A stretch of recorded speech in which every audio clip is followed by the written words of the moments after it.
Hello, hello les amis, bienvenue. Notre leçon du dimanche commence. Nous sommes donc en Galilée.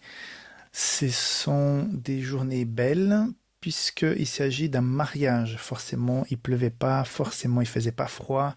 C'était un moment de festin puisque ces choses se vivaient à l'extérieur, donc il devait faire beau.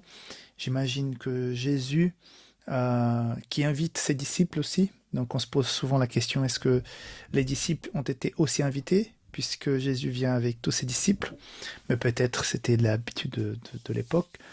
Et sa maman est là aussi. Donc il y a quelque chose qui va se passer et on va analyser un petit peu cet événement du début de l'évangile de Jean, qui est d'ailleurs le premier miracle de Jésus en Galilée.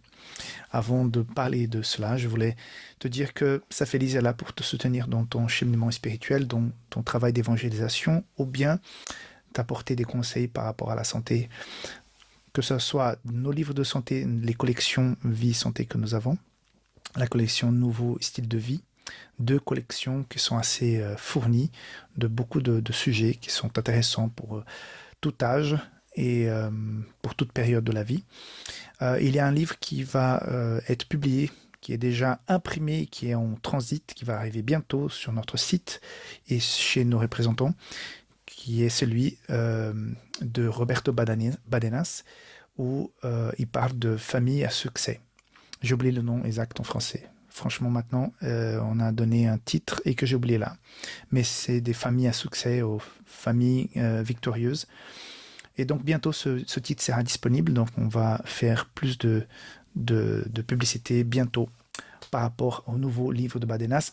Et je voudrais aussi vous rappeler que la méditation 2025 pour la francophonie sera celle aussi de Badenas. C'est une nouvelle méditation qui sera publiée en anglais, en espagnol, en français en même temps.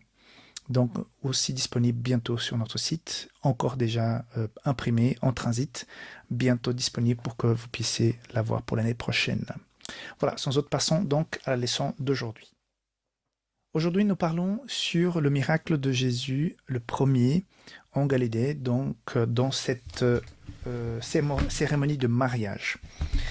Il y a beaucoup d'enseignements, beaucoup de choses qu'on pourrait parler et dire concernant ce récit. La leçon, juste pour dire tout de suite d'emblée, la leçon dit que d'après le commentaire adventiste, à la page 1177, 77, pardon, Ellen White affirme que les jus produits par le miracle de Jésus n'étaient pas alcoolisés. Donc c'est la position officielle de l'Église concernant ce miracle. Donc c'est le fruit de la vie, mais qui n'est pas alcoolisé. Donc souvent, quand on parle de ça, c'est l'une des choses qu'on parle en premier. Je ne vais pas m'attarder là-dessus. Donc je mentionne ce que dit la leçon.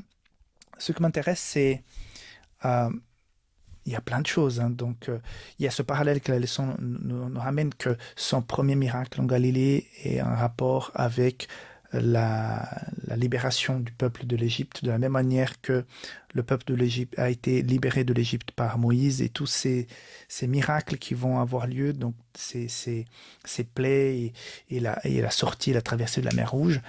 À quelque part, Jésus est en train de faire un parallèle et il commence par un changement de l'eau en vin. Lors de la sortie du peuple de l'Égypte, il y a eu ce changement de l'eau, de Nil, en sang. Changement de couleur de l'eau, et là, encore une fois, changement de couleur de l'eau. Donc, voilà, je ne m'arrête pas là-dessus. Par contre, cette relation et ce dialogue avec sa maman. Revenons sur verset 3. Le vin ayant manqué, la mère de Jésus lui dit « Ils n'ont plus de vin ». Et là, c'est la réponse, on peut dire, cinglante de Jésus. Jésus lui répondit « Femme, qu'a-t-il entre moi et toi? Mon heure n'est pas encore venue. » Pouah, clash. Sa mère dit au serviteur « Faites ce qu'il vous dira. » Or, il y avait là, donc, vous connaissez la suite. Que dites-vous de cette réponse de Jésus à sa maman? Est-ce qu'aujourd'hui, on ne serait pas choqué de dire « Waouh, comment un enfant, le Fils de Dieu, peut répondre comme ça à sa maman ?» Alors, je me suis un petit peu intéressé à ça, j'ai relu des choses pour réfléchir un peu ma mémoire. Et la première chose que je voudrais vous dire, je pense que la leçon le commente ou pas. Alors là, je ne sais plus. Mais tout d'abord, le fait d'appeler femme, de ne pas dire maman, mais dire directement femme, comme s'il y avait une distance, c'est quelque chose qu'on ne peut pas très bien comprendre parce que c'est lié à la culture de l'époque. Dire femme, d'ailleurs, dans d'autres endroits de la Bible, dans d'autres versets, on va aussi parler au père en disant homme. Donc c'est plutôt lié à la culture, à la langue. Donc c'est pas un manque de respect de dire femme à sa propre maman. Ok. Alors cette phrase, qu'y a-t-il entre moi et toi? Un commentaire que je trouvais très intéressant, que pour moi est très pertinent, c'est que je pense que ça n'a pas été simple pour Marie d'être consciente, surtout quand il est devenu adulte, hein, qu'elle était la maman de Jésus son fils, mais qu'elle était aussi, entre guillemets, la maman du Messie. Deux choses différentes. Je pense que Jésus étant 100% homme et 100% Dieu, mais pendant son incarnation n'a pas utilisé ses propres pouvoirs de Dieu pour agir. Il était comme chacun d'entre nous, autrement ça n'aurait pas marché son sacrifice pour nous. C'était pas simple pour elle de voir cette transition entre Jésus, mon fils, que j'ai enseigné, que j'ai vu grandir, que j'ai eu tout le temps à la maison, qui mangeait, qui se douchait, qui dormait, qui travaillait avec Joseph, qui était là. Et tout à coup, qui devient adulte, mature. Cet épisode de Jésus au temple, je pense qu'il a été très révélateur. Ça a pas mal préparé Marie pour ce moment-là de détachement de l'enfant qui est à la maison comme ordinaire, comme n'importe quel autre, et le rôle de Messie, puisqu'elle n'était que porteuse du Messie qui est venu sauver l'humanité. Donc, c'était pas simple pour elle. Donc, elle s'approche de Jésus pour lui dire, écoute, tu vois, il y a un souci, il n'y a plus de vin, il n'y a plus de jus de fruits, fruits de la vie. Et à quelque part, Jésus va profiter de ce premier miracle en présence de sa maman et dire, femme, maman, notre relation à partir de ce moment-là, elle change. Je sais que tu es bienveillante en venant me dire que je dois agir, que je dois faire quelque chose, mais à partir de maintenant, je suis dans mon rôle de prédicateur du salut, invitation aux gens pour qu'ils puissent croire que je suis le Fils de Dieu. À quelque part, cette réponse, elle n'est pas une réponse qui va blesser Marie. On voit par la suite qu'elle dit tout de suite, sa mère, verset 5, dit au serviteur, faites ce qu'il vous dira. On ne voit pas une Marie qui est partie en courant en train de pleurer dans un coin parce que son fils lui a mal répondu. Mais c'est à quelque part une petite remise à l'heure de cette relation où j'ai dit, attends, les choses là commencent à changer. Et parce qu'il va dire aussi, mon heure n'est pas encore venue. Comme toute maman, je pense qu'elle était contente. Et c'était pour elle un privilège inouï d'être la porteuse du Messie, la maman terrestre du Messie. Mais Jésus est en train de lui dire, écoute, ne pousse pas les choses parce que toute chose a son temps. Et c'est pas le moment maintenant de monter sur le toit et dire mon fils est le Messie, mon fils est le Messie.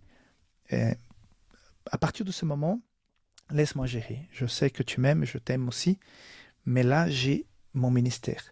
Jésus est en train de dire ce que dit Matthieu 6, 33, d'abord le royaume de Dieu, et après toute autre chose vous sera donné par-dessous tout. Donc, à quelque part, Jésus est en train de dire, maman, je comprends, mais désormais, c'est un peu différent. Je vais gérer un peu mes actions, ce que je vais faire. Et maman, t'as vu juste, je vais faire quelque chose. Mais ne pousse pas de ton côté. Laisse-moi faire, c'est mon rythme.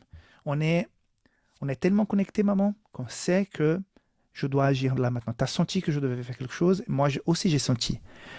Mais ne viens pas pousser plus que ce qu'on doit faire au moment où on doit le faire. Même si tu es contente, fière de moi, mais à partir de moi, laisse-moi gérer les choses. Je suis déjà un adulte, je commence mon ministère. En gros, c'est ça. En tout cas, comme je le vois et que je vois aussi d'autres commentateurs. Donc, juste pour vous dire que cette relation avec Jésus a été à mon avis, quelque chose de fort, unique. Je pense que Marie a été privilégiée. Par contre, ça ne fait pas de Marie une sainte qui intercède pour nous. Marie est décédée comme n'importe quelle autre personne et attend le retour de Jésus. Elle est dans le sommeil de la mort. Elle aura, à quelque part au ciel, je pense, ce rappel d'avoir été celle qui a porté Jésus, mais ça ne fera pas d'elle une sainte, un ange plus grand que les autres, à mon avis. Mais c'était quand même un grand privilège, et Jésus remet juste les pendules à l'heure. D'ailleurs, quand Jésus, dans le même évangile de Jean, si ma mémoire est bonne, va dire, quand il est sur la croix à Jean de s'occuper, il va dire, prends cette femme chez toi. Encore une fois, Jésus l'appelle femme, donc c'est pas irrespectueux. Donc Jésus, même sur la croix, même en train de mourir, il va s'occuper de sa maman terrestre, parce qu'il y avait quand même une connexion spéciale, et je trouve ça extrêmement beau. Voilà mes amis pour aujourd'hui, on se voit demain pour la suite de l'évangile de Jean. Bye bye.